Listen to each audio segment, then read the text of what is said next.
Apa sih Islam Nusantara? Pemahaman dan praktek Islam yang berkomitmen memegangi ulama-ulama yang ada di Nusantara secara umum, bukan perorangan.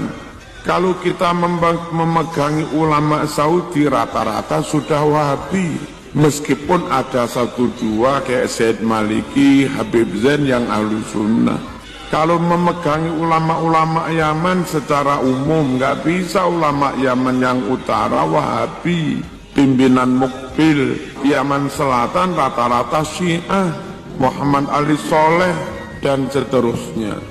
Nah, ulama yang secara umum masih Sunni, meskipun ada yang tidak Sunni tapi nggak banyak, itu ya ulama di Nusantara. Nah, sebetulnya Islam Nusantara itu paham dan praktek Islam yang berkomitmen memegangi ajaran fatwa ulama yang ada di Nusantara. Kenapa mereka dipegangi? Satu, karena secara umum Asy'ariyah, Maturidiyah, madhab mau mulai Aceh sampai Papua ya rata-rata begitu. Yang kedua, ini penting sekali bagi alumni. Dulu ketika ada banyak pemusnahan kitab-kitab oleh Wahabi, setelah mereka berontak terus menang, makam-makam mereka hancurkan, umat Islam, ulama, hafid banyak yang mereka bunuh, kitab Bukhari, Muslim, tafsir banyak yang dimusnahkan. Nah, saat itu banyak santri Indonesia yang mondok ke sana, segera pulang ke Indonesia. Ratusan santri itu pulang membawa berdus-dus kitab. Apa itu artinya? Ribuan kitab Sahih Bukhari, Muslim, dan yang lain-lain yang di Arab dulu dimusnahkan, lewat para santri itu diselamatkan Allah di bumi yang namanya Nusantara. Itulah. Beli Sahih Bukhari baru di Saudi, dia sudah modifikasi. Beli tafsir Ibnu Katsir baru di Saudi, ya sudah dirubah-rubah. Beli tafsir Sawi baru di Saudi, sudah dirubah-rubah. Tapi kalau zaman ngaji Sawi apa atau apa di Lirboyo, Sidogiri, zaman diajari oleh kiai dengan kitab yang asli. Jadi nun sewu, teman-teman yang mungkin merasa etnisnya bukan Nusantara, bukan pribumi, nggak usah tersinggung. Istilah Nusantara itu seperti itu. Nah, ulama Nusantara yang dipegangi oleh Islam Nusantara itu, ya ada ulama pribumi, ada ulama habaibnya dari Timur Tengah. Jadi jangan digoreng-goreng ini giringan untuk menuju anti Arab, anti Habaib. Bukan. Yang kita pegang itu Ahlus Sunnah wal Jamaahnya, dan mereka masih punya kitab asli. Zaman kendalem lah, kitab-kitab yang sampul lawas-lawas itu nyari begitu di Arab susah. Sudah cetakan mungkin 200 tahun yang lalu. Sementara di Indonesia masih terawat dengan baik. Islam Nusantara itu kayak begitu. Ketika ditanya, Ustaz, kenapa Islam Nusantara? Saya balik bertanya, di mana ada ulama yang mengajarkan hormati cium tangan keturunan Rasulullah SAW? Ya ulama Indonesia, guru-guru kiai ustadz Indonesia itu kepada muridnya mengajarkan itu keturunan Nabi, kau hormati, kau tabarukan, kau takzim, kau cium tangannya. Itulah Islam Nusantara. Nah, kalau enggak di sini terus pulang ke Arab, lah sopo sing ngambung tangannya. Di Islam Nusantara itu Islam yang mengajarkan menghormati keturunan Rasulullah. Karena kau terus kok digoreng-goreng menentang keturunan Rasulullah itu piye? Allahumma shalli ala sayyidina Muhammad.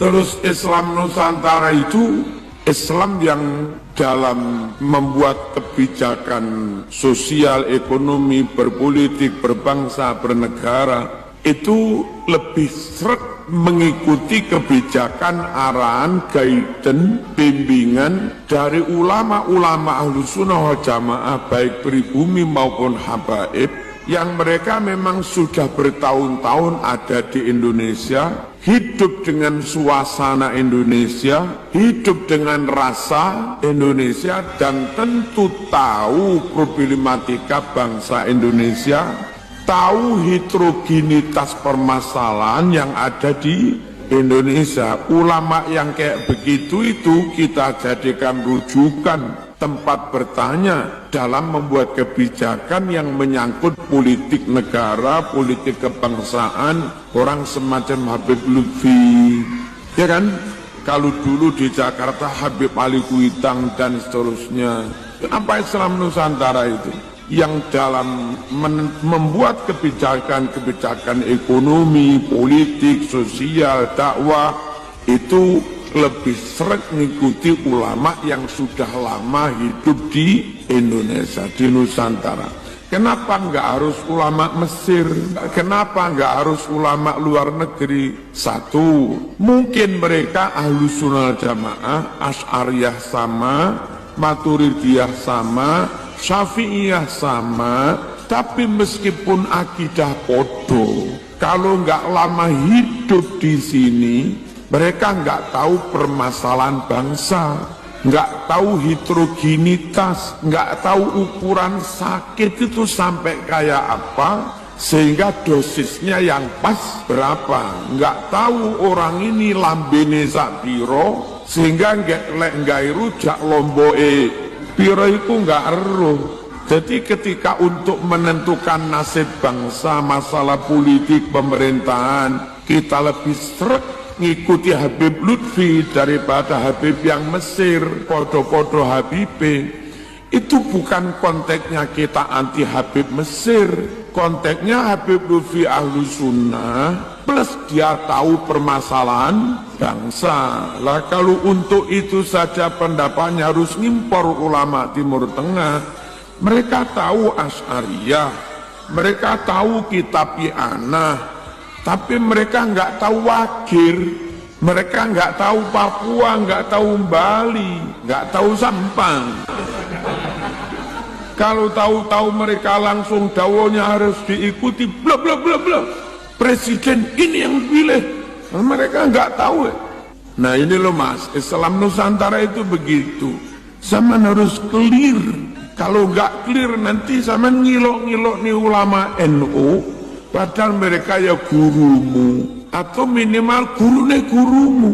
Saya nggak pernah ngaji kepada ulama NU. Zaman dulu kuliah di mana? Kuliah di UIN. Di UIN diajar Pak Muzaki. Pak Muzaki muridnya Mbak Mas Duki.